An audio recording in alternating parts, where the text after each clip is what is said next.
Mutual funds sahi hai. Give wings to your savings. In association with News 18 Network. Hello and welcome to this special conversation. The last 18 months have been a challenging time, a challenging phase for retail investors, especially those who got their first brush with equities in the post-pandemic bull run. With markets being lackluster over the last 18 months, investors are looking for direction when it comes to wealth creation. And we put the spotlight now on goal-based investing and help you build a corpus through investing in mutual funds the right way. This is Mutual Fund Sahi Hai, Give Wings to Your Savings in association with Network 18. And joining us today is A Balasubramanian, the chairman of AMFI and the MD and CEO of Aditya Birla Sun Life AMC. Well, Bala, thank you so much for coming to our studios and joining Sonia and me on the show. And as she said, investing the right way. I think that's the operative word, right? Because market cycles will change, products will change. And we were just discussing this whole retail move towards the futures and options market. And data is telling us that people perhaps want options. People want, a quicker way to generate wealth, which has not been happening in the traditional sense. So your first thoughts on the retail sentiment right now? There is a fair amount of frustration out there, isn't there?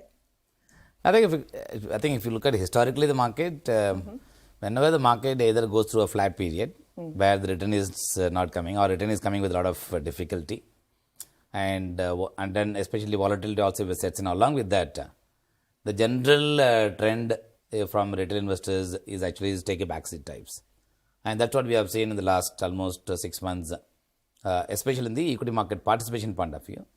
And again, whenever the global market uncertainty also comes in, especially the rising interest rate scenario, the naturally equities and asset class takes the backseat compared to any other asset classes. But having said that, from a mutual fund point of view, while the equity market participation would have come down, from the mutual fund point of view, I would assume that the SIP as an asset class continues to come in. So I don't think that has been any bigger issues. But this generally I see as a general trend in the retail behavior, that they're all driven by some bit of momentum, some element of positivity, some bit of buoyancy has to come. And if the buoyancy remains, of course, they tend to participate more. If the buoyancy goes down, they tend to participate less. But that's something I think one should not take it as a new trend. It's always a trend historically proven. Only the element of participation can vary from time to time.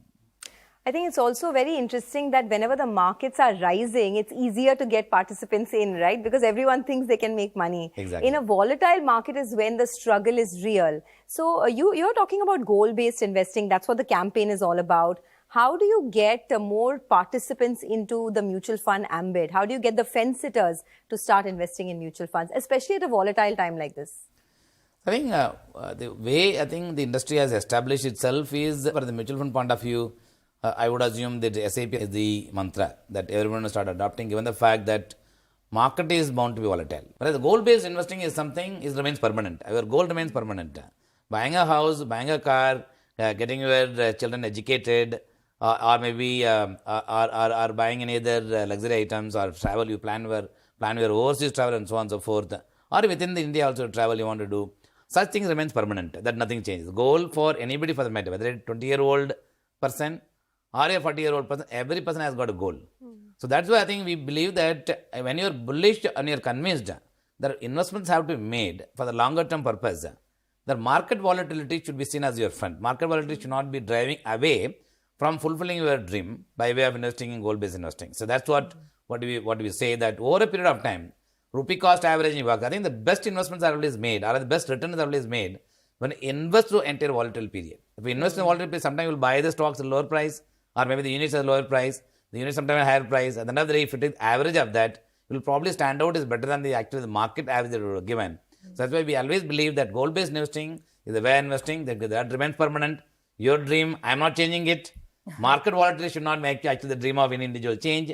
Therefore, the goal-based investing becomes the way of investing in the equity market. That's something we are remaining it. If you ask me, is there anything new in this? Absolutely no. But I think what is most important for the people who invest in the market, keep reminding yourself all the time that investment that you are making is for the purpose, is for the goal. Yeah. Therefore, don't take away the purpose and goal. That goal and purpose remain the same. Therefore, don't move away from that looking at the market dull period, volatility is there and sentiment is low and so on and so forth. That is only for the trader. The trader has to worry about the market volatility because he burns his finger, the market trend is little downward. He actually makes money, actually the market is buoyancy is high. Whereas from investor's point of view, it doesn't make difference. It's an opportunity, I would say. Bala, it's really interesting you mentioned that, and I completely understand why it's important to reiterate some of these things, because whenever we have discussions, whether it is our friends, family, people around, you hear investors, the discussion is always around, are you in the best performing fund or not? How much is your fund working? Aapka fund kitna acha return karta hai? I rarely see anybody discuss that this is a fund for my, retirement planning needs. This is a fund for my, my short-term holiday that I want to do. So how at AMFI and as an industry body, how are you planning to get people to make the switch? It's basically just connecting. We are all investing money in mutual funds, but the fact that you need to segregate your investments and map it to these goals, how do you get investors to do that? I think it's some function of the habit. I think it has to become a habit to keep targeting the messages continuously again and again and again and again, just to ensure that he remembers the purpose, he remembers the goal that he have, that whoever has got the investment needs for the longer term. The second is the chasing the return. If you chase the return, there is a period where the chasing the return would actually make you fail. I think sometimes people believe the past return is very extremely good return is actually the repeat of the future return. Absolutely no. Yeah. And that's something, if somebody does market, as you have seen in the market, sometimes Sensex does better than the mid-cap does better than the Sensex, or maybe the large cap. And this cycle will always keep changing. It's a question of asset allocation, it's a question of what period for is making investment, it's a question of actually that investment they are making as a pool of investment they are making to meet your longer term goals. To fulfill your dreams can always come by your diversifying your portfolio, not by chasing the return on certain segment of the market and on the basis which make your investment. That's something which keep harping all the time. At the end of the day, historically, whenever anybody has chased the return, I've always felt with some kind of disappointment. Therefore, chasing return is not to be the objective. Chasing your goal and chasing your purpose should be the objective. We'll take a quick commercial break. On the other side of the break, we'll continue our discussion on how to grow your wealth, how to build a corpus, and if you're not investing in mutual funds just yet, how to begin your financial journey. Stay tuned. Welcome back to this special show, Mutual Fund Sahi Hai. Give wings to your savings in association with News 18 Network. We're talking to A Balasubramanian, the MD and CEO of Aditya Birla Sun Life AMC, to talk about how mutual funds can help you in your investment journey, grow your corpus, and of course, reach all your financial goals. Bala, before the break, you were telling us about how, diversification is important in a market like this. But I want to understand from you, with this campaign, what is the main objective that you have? And how do you plan to draw in the new set of investors, the younger set, the Gen Z, as we call it, right? Because there's still a lot of apprehension towards equity markets. I guess a lot of the younger generation still feels intimidated as far as investing is concerned. How do you sort of demystify it for them? Of course, the whole campaign, if you look at the mutual fund SIA, we started almost about 16 years back, about 7 years back. In that period, the awareness of investing in mutual funds have gone up quite significantly. Whether it is young crowd or the middle-aged crowd or old crowd, the acceptance of mutual funds have gone up quite significantly. Now, the message that we are giving is that every citizen of the country should become the owner of the mutual fund. Irrespective of whether you will have need, not will have need, at the end of the day, everybody has got a savings. The savings pool for everyone remains. Whether it is youngsters or whether it is middle-aged people, for everybody, the savings is a must. Secondly, for youngsters, the saving should be seen as a spending. For youngsters, the spending is actually first comes a priority. For him, because at the age of 23, if I start planning for a retirement, that means I think he is thinking actually too far from a retirement point of view. He has to first think about getting settled in his career and first complete your studies, educations, then get into the work life, then get married, then other needs comes in. Initial period, the large component of your savings will go towards spending. While of course spending your money, you are within your right there to spend your money. Some of your spending which otherwise you will spend and say buying a pizza and other things, then you actually assume like that you have spent that money. Don't think actually you are savings, don't think you are investing. Put it as part of the spending, you convert it into savings, and then look at the actual power of compounding of this for your longer term point of view. That's where one should begin. As you start seeing the real effect of that saving that he has done, or maybe the spending has converted into savings, and then see the effect of that is seeing actually in his portfolio, automatically his interest levels will go up. Then he will understand the real investment need that he has to make, or he or she has to make for the longer term purpose that should come. I think that's what we are trying to drive. For everyone, savings pool is there. For everyone, saving the money saving that they have, investing in appropriate manner is a must. The question is how much you want to save, how much you want to spend, and that can vary from people to people depending upon the need that they may have.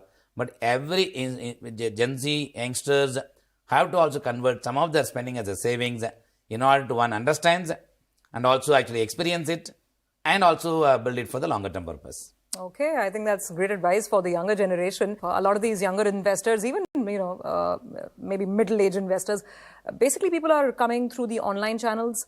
So how will you take this on board, the Wings to Your Savings campaign? I think we, of course, giving a lot of emphasis on the digital platform. As you rightly said, youngsters' accessibility, usage of digital platform is far higher than any other platform. So the money that I think will be spent will be equally high when it comes to the question of promoting this product, especially on digital platform, to attract investors from the younger crowd to make them invest in mutual funds. I think that will become one of the way of investing. And second is the messaging. I think messaging has to be reasonably appealing for them, as I mentioned earlier. At the end of the day, he has to get the right message for his investment needs that he has to create. Therefore, the messaging will also be equally high.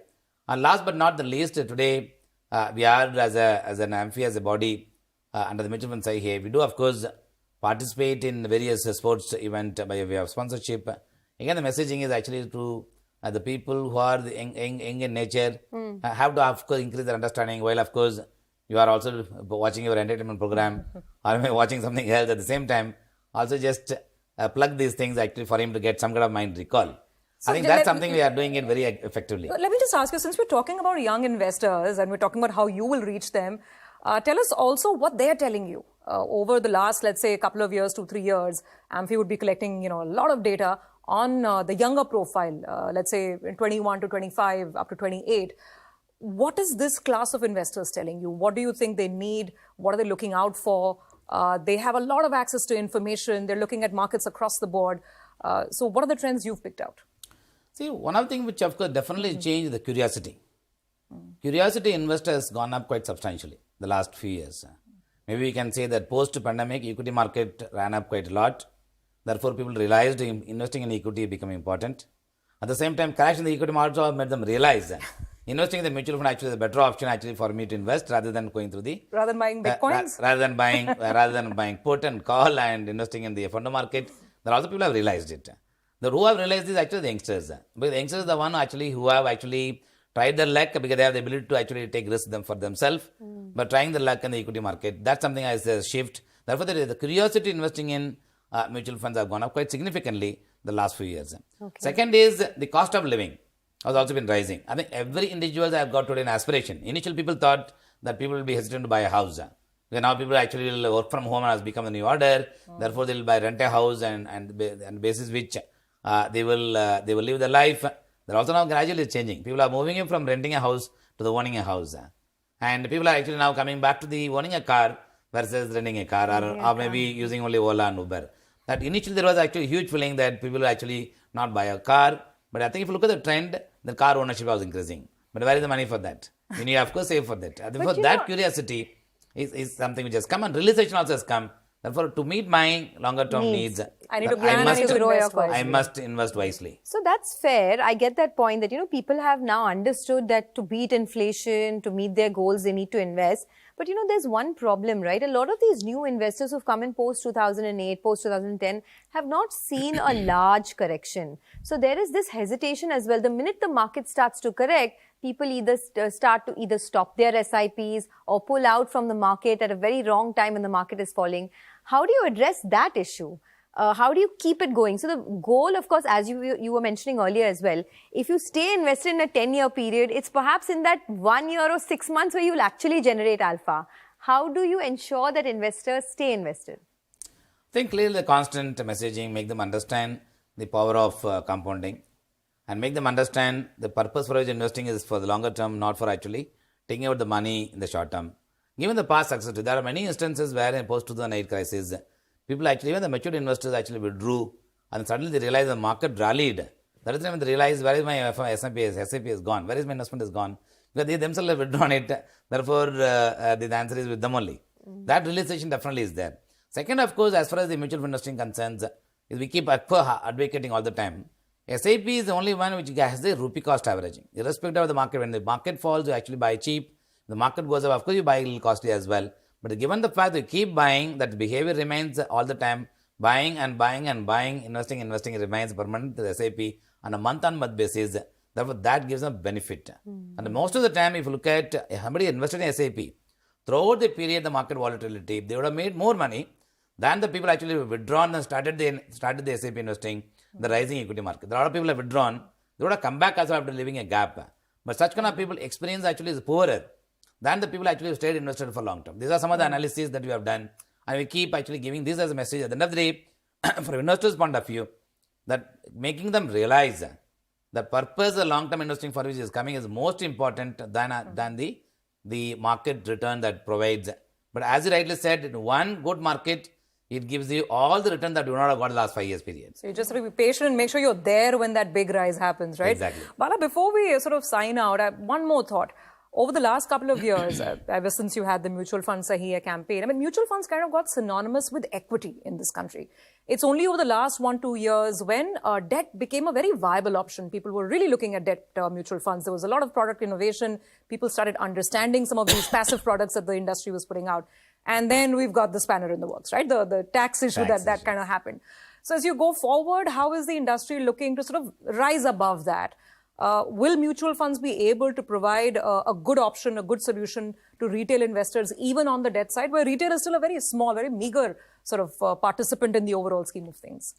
I think if you look at the mutual fund product offering, that one has brought in all kind of funds that can suit the investors' needs, whether it's the equity, whether it's the fixed income or the hybrid funds. All the three asset classes, including gold and silver and ETF and index funds. All the categories have now come for investors to choose. Therefore, mutual fund have always been innovative in giving a variety of products for investors to choose. Of course, one can argue there are too many products actually which one to choose and so on and so forth. The argument will always be there. Will never stop, because anyway, if I give so much, actually people always have some crib actually that too much is there and so on and so forth. The understanding issue will always be there. But the fact of the matter is, one, the product profile that we are giving is very, very high. Mutual fund, it gives you capital gain rather than income generation as well as fixed income concerns. Therefore, if you look at the whole proportion of the mutual funds, equity gives a power of compounding for long term with a substantial higher return than the fixed income. Fixed income does give you compounding doesn't change, but its lower return will come because at the end of the day, it will be linked to the more or less the prevailing interest rates at each point of time. Then you have hybrid funds, it comes in between, captures the momentum that is there in fixed income, also captures the momentum that is there in equity. That's the mix that comes. I think if you look at it from that angle, definitely one would have enough choices. And taxation is the one component which of course decides. A component of tax is not the alpha generator. I think if you remember, the alpha generated on both on fixed income and equity are the selection of securities. The money management. The way the market is going, there's that TINA factor as well, right? There is no alternative except investing in equities, and that's the place to be and perhaps grow your wealth. Thanks a lot, Bala, for joining in and speaking to CNBC-TV18. Thank you. My pleasure. Well, with that, it is a wrap on this special edition. Thanks a lot for watching. Have a great day.